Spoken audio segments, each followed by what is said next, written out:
الشيطان الرجيم بسم الله الرحمن الرحيم.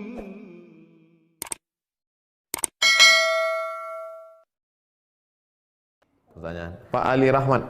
Assalamualaikum Ustaz. Apakah jika ingin jadi wali harus punya syekh mursyid dalam membimbing?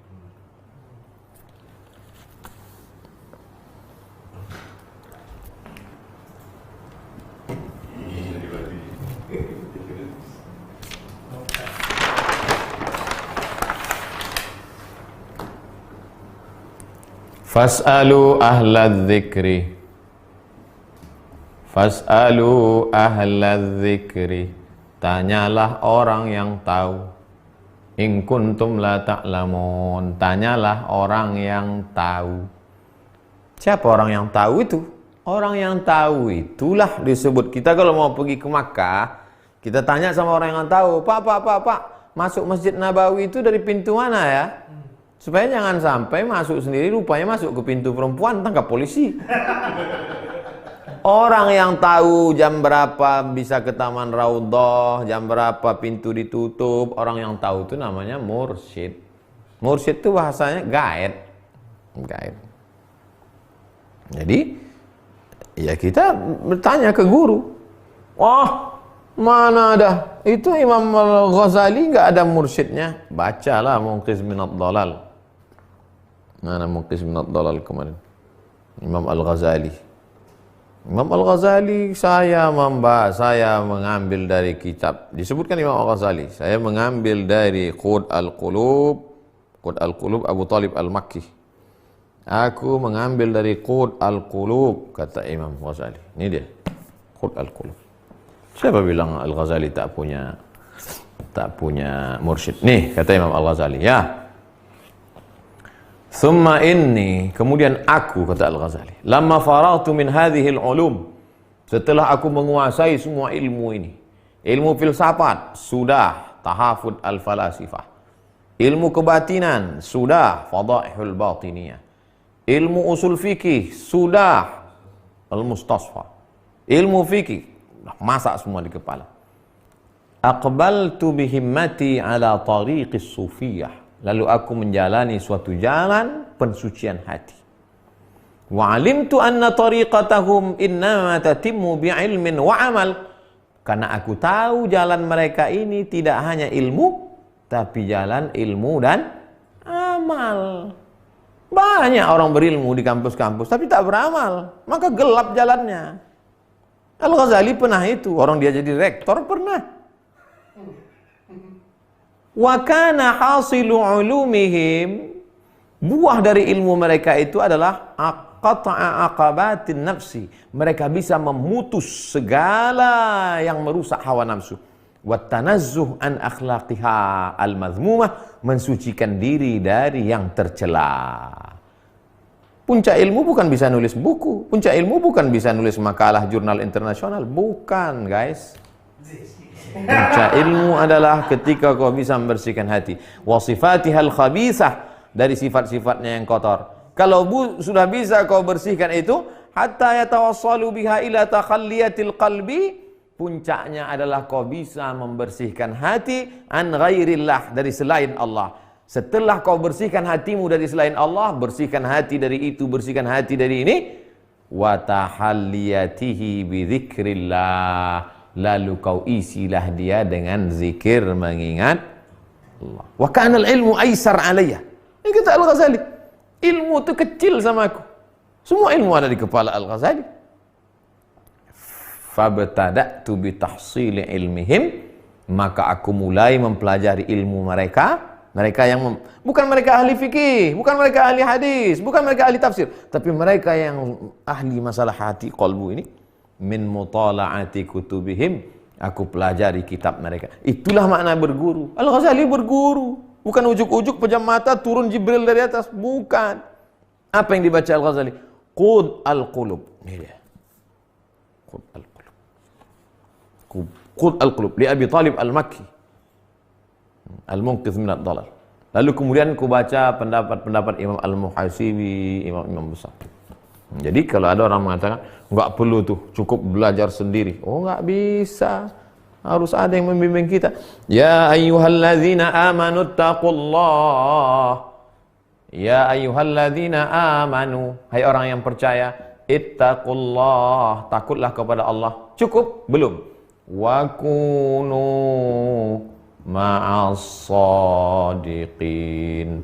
Hendaklah engkau bersama dengan orang yang benar. Itulah mursyid, menunjuk jalan.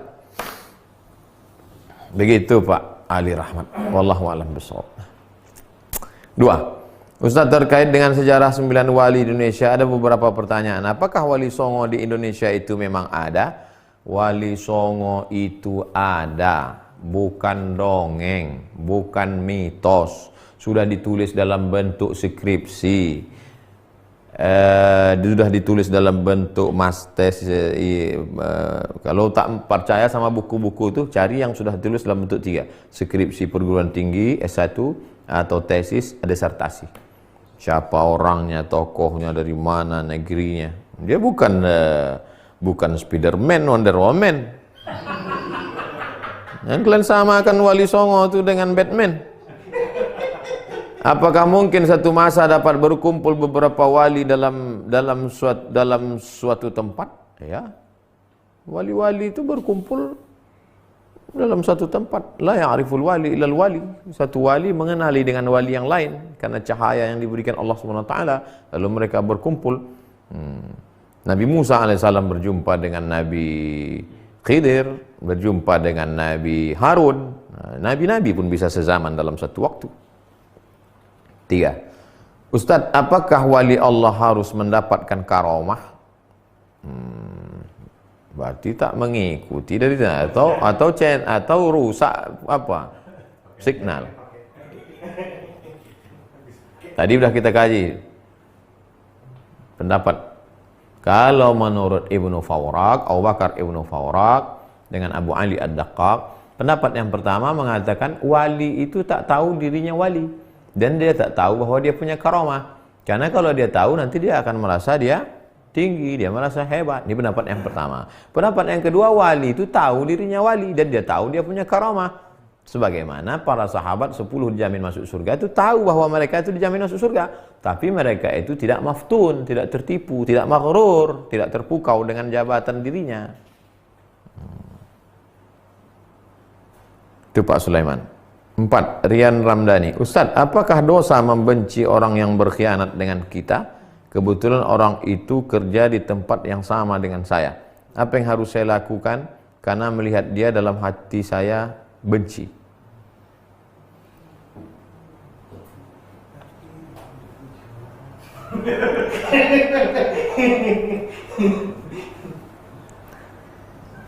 Syariat Islam mengajarkan kita amar ma'ruf nahi mungkar. Perbuatan dia itu berkhianat adalah mungkar. Maka kalau ada orang melakukan perbuatan mungkar, apakah kita diam? Tidak, kita luruskan. Kalau dia melanggar hukum, lapor ke polisi.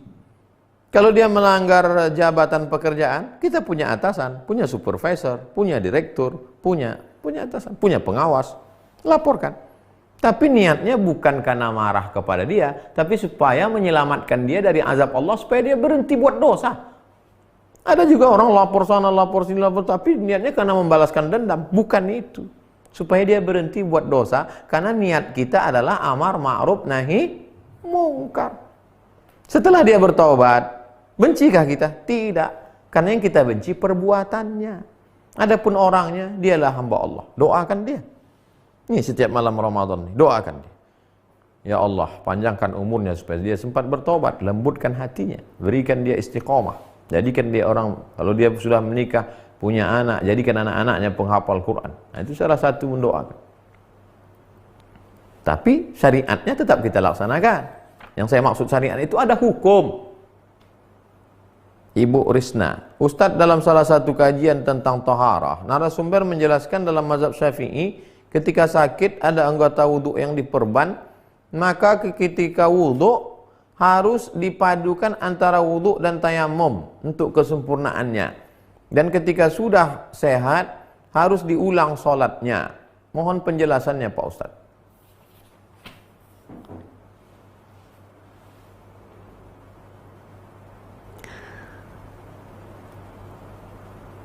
Bagi siapa yang tidak mampu berwudu, maka dia bertayamum. Bertayamum. Kalau dia sudah tayamum, dia tayamum saja. Tidak dicampur lagi dengan wudu. Misalnya, tangannya luka. Kalau kena air, kata dokter, kena air ini nanti akan melebar kemana-mana. Nah, maka dia tayamum saja. Tayamum. Buka. Nih, sampai sini. Setelah tayamum itu, tidak perlu lagi dia mengambil air ke muka, lalu air itu, lalu tempat yang berperban itu, tak perlu. Karena dia sudah tayamum. Tidak perlu lagi dia setelah bertayamum membuat wudhu secara formalitas. Karena sudah tayamum. Lalu kemudian tentang sholat i'adah, mengulangi sholatnya lagi, itu ceritanya begini.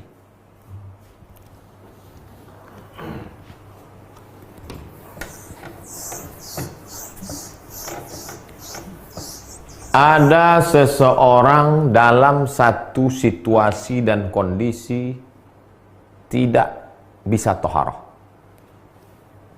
Tidak bisa toharoh. Tidak bisa bersuci, tidak bisa berwudu. Sebabnya, satu, karena tak ada air. Dua, karena tak ada debu. Tiga, karena situasi tak memungkinkan. Entah apalah. Entah tertawan musuh, entah di dalam penjara, entah disekap di satu ruang, entah disekap di WC, sehingga tak memungkinkan. Sehingga dia tidak bisa toharoh. Lalu bagaimana dalam mazhab-mazhab? Menurut mazhab Hanafi, dia tidak wajib sholat.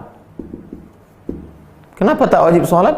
Karena tidak cukup syarat. Syarat orang sholat mesti toharoh. Tidak bisa toharoh, maka tak wajib sholat. Ini Hanafi. Jadi lewat aja waktu itu, dia tak sholat. Mazhab Hambali, dia wajib sholat. Wajib sholat walaupun tidak taharah. Sholat dia tanpa taharah.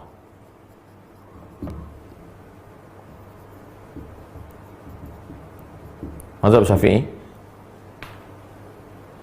dia sholat tanpa toharoh. Salat apa namanya? Lihurmatil waktu. Untuk menghormati waktu. Karena tak boleh kita lewati 5 waktu itu dalam sehari tanpa sholat. Itu dah stasiun yang wajib. Subuh, zuhur, asar, maghrib, isya. Andai kita tersekap, tetap kita sholat.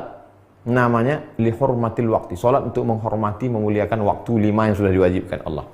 Lalu apa beda Syafi'i dengan Hambali? Kalau Hambali sholat tanpa toharah sudah cukup. Kalau Syafi'i tidak cukup. Nanti ketika sudah sampai situasi aman, dia ulang lagi sholatnya. Mengulang sholat itu namanya i'adah. Siaran ulangan. Sholat ulang lagi. Setelah situasi aman terkendali, dia mengulangi sholatnya. Itu yang dimaksud situasi orang mengulangi sholat. Adapun kalau dia sudah bisa wudu atau sudah bisa tayamum, maka cukup wudunya. Tak bisa wudu, tayamumnya cukup. Adapun situasi yang diulang tuh, ini modelnya. Tapi yang namanya kitab-kitab mazhab Syafi'i ini kan banyak. Mungkin Tuan Guru itu menjelaskan satu versi. Mungkin, makanya mazhab Syafi'i itu banyak sekali. Imam Syafi'i meninggal tahun 204. Imam Syafi'i. Lalu kemudian datang Imam Nawawi 676. Berapa ratus tahun itu? 400 tahun. Selama 400 tahun itu kitab-kitab mazhab Syafi'i itu berkembang pesat. Qala fulan, qala fulan. Setiap ulama punya pendapat. Datanglah Imam Nawawi merevisi pendapat itu. Tahzib, merevisi, mengumpulkan, menyesuaikan lagi dengan usul mazhab. Makanya kembalinya ke kitab-kitab Imam An-Nawawi dalam mazhab Syafi'i. Wallahu a'lam bishawab. Itulah yang dapat saya jelaskan. Terima kasih segala perhatian, mohon maaf segala kesalahan.